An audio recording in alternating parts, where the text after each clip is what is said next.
All right, welcome back. Today we're diving into Mark chapter 15, and we've really reached the absolute climax of Mark's gospel. It's dark, it's heavy. This is the story of the final agonizing hours of Jesus' earthly life, from his trial all the way to his death and burial. It's a story of intense suffering, but it's also a story of what you could call ironic glory. So as we walk through this chapter together, I want you to keep this one question in your mind. How can a moment of what looks like total humiliation actually become a moment of ultimate truth? Mark is a master at weaving this incredible irony through the narrative, and we're going to see it unfold right to the very end. Okay, so our story kicks off early in the morning. The Jewish council hands Jesus over, all bound up, to the Roman governor, Pontius Pilate. And it's here, in this Roman court, that a choice is about to be made that will echo through eternity. And you got to see the shift in strategy here. In their own court, they accuse Jesus of blasphemy, right? A religious crime. But they know that won't fly with a Roman governor. So what do? They cleverly reframe the whole thing into a political charge: sedition. They basically say, this guy is claiming to be a king, a rival to Caesar. Now that's a charge Pilate has to take seriously. So Pilate just cuts right to the chase with that political question. Are you the king of the Jews? And Jesus' answer? Thou sayest it. I mean, that's a direct yes. He is a king, just not the kind of king Pilate is thinking of. And then, even as the chief priests are just hurling accusation after accusation at him, Jesus goes silent. He says nothing more. And this dignified silence is so powerful that it actually amazes Pilate. And what's incredible is, this is a direct fulfillment of the prophecy in Isaiah about the suffering servant. So Pilate, he tries something. He uses this Passover custom where he can release one prisoner, and he presents the crowd with this unbelievably stark choice. On one side, you have Jesus, accused of being a king, but totally innocent. On the other, you have Barabbas, a known rebel, a convicted murderer.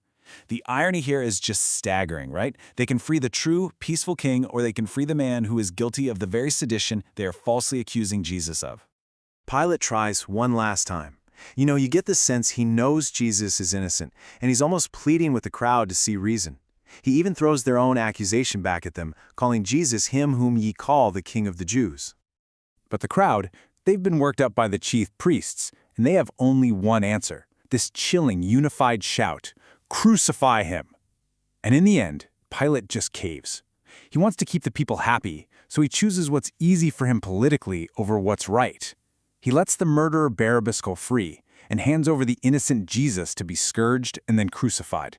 So now the scene shifts from the courtroom to the governor's headquarters, the Praetorium, and this is where the humiliation of Jesus is just taken to a whole new, cruel level. You have this whole band of Roman soldiers, and they decide to stage this twisted parody of a coronation. They throw a purple robe on him. They weave this crown of thorns, can you imagine? And jam it on his head. They give him a reed for a scepter, and then they use that very scepter to beat him over the head. They spit on him, they bow down in fake worship, yelling, "Hail, King of the Jews!" Every single action is meant to be the ultimate insult. But in their ignorance, they're using royal symbols to mock the one true king of everything. Now, already weakened from that brutal scourging, Jesus is led out to be crucified. And the journey takes him to a place called Golgotha, which means the place of a skull. Along the way, the soldiers just grab a random guy out of the crowd, Simon from Cyrene, and they force him to carry the cross. And Mark drops this really fascinating personal detail in here. He tells us Simon is the father of Alexander and Rufus. Now, this Rufus was likely a well-known person in the church at Rome, where Mark was writing. It's like he's saying, you guys know who I'm talking about. This isn't some far-off story. It connects right to our community. So Mark gives us a clear timeline for how this awful day unfolds. At the 3rd hour, which is about 9 a.m., Jesus is crucified, placed between two thieves. Then, from the 6th hour to the 9th hour, that's noon to 3 p.m., this supernatural darkness just covers the entire land. And at 3 p.m., the 9th hour, we reach the climax. Above Jesus' head on the cross, Pilate has a sign posted with the official charge against him. Now, this sign was meant to be the ultimate insult, a public mockery of Jesus and the Jewish people. But in this incredible twist of irony, the very thing meant to mock him ends up proclaiming the absolute truth of who he is for the entire world to see. Okay, so now we get to the absolute heart of it all. In the middle of that strange, unnatural darkness, at 3 o'clock in the afternoon, we witness the death of Jesus and the unbelievable events that happen in that very moment. Jesus cries out with a loud voice. Mark even gives us the Aramaic words he spoke and then translates them. This is the first line of Psalm 22. And it's so important we understand what's happening here. This isn't Jesus losing his faith. This is the cry of the one who is bearing the full weight of all human sin. And the penalty for that sin is separation from God the Father.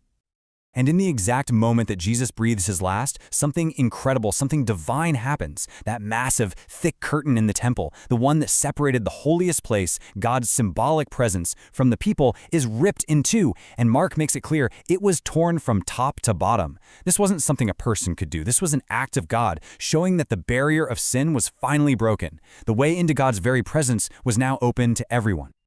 And here it is. This is arguably the climax of Mark's entire gospel. This wasn't a disciple, it wasn't a follower, it was a hardened Roman centurion, the guy in charge of the execution. He sees how Jesus died, and it completely overwhelms him, leading him to make this foundational confession. Truly, this man was the Son of God. Right there, at the moment of what looks like ultimate defeat, a complete outsider sees the truth that the religious insiders were completely blind to. But the story doesn't end there. As evening comes and the Sabbath is just about to start, a very unexpected person steps out of the shadows to make sure Jesus gets an honorable burial. So this guy, Joseph of Arimathea, he was a member of the Sanhedrin, the same council that condemned Jesus, but he was secretly a follower. And now he risks everything. His reputation, his safety. He boldly goes to Pilate himself to ask for the body of an executed criminal. Pilate is actually surprised Jesus died so fast, but after checking with the centurion, he gives permission. So Joseph has to move quickly before the Sabbath starts, but he does everything with care and respect. He buys a new linen cloth, takes the body down, wraps it gently, and lays it in his own brand new tomb, one carved out of rock. Then he rolls a huge stone across the entrance to seal it. And we need to see who's watching all of this happen. It's the women, some of the faithful women who had followed Jesus all the way from Galilee. Mark names Mary Magdalene and another Mary. And the fact that they saw exactly where he was laid is the critical piece that sets up everything that's about to happen next. So as we wrap up this incredibly heavy but pivotal chapter, we're really left with a challenge to not just be people who hear the word, but people who are changed by it and act on it. Now, to really help all this sink in and stick with you, don't forget to use the flashcards and take the quiz for this lesson. And for your homework, get ready for what's next by reading Mark chapter 16. The story is about to take its most unbelievable turn. This explainer was created with source material from the You Need Faith in Jesus team. Thanks so much for joining us as we've walked through this profound chapter together.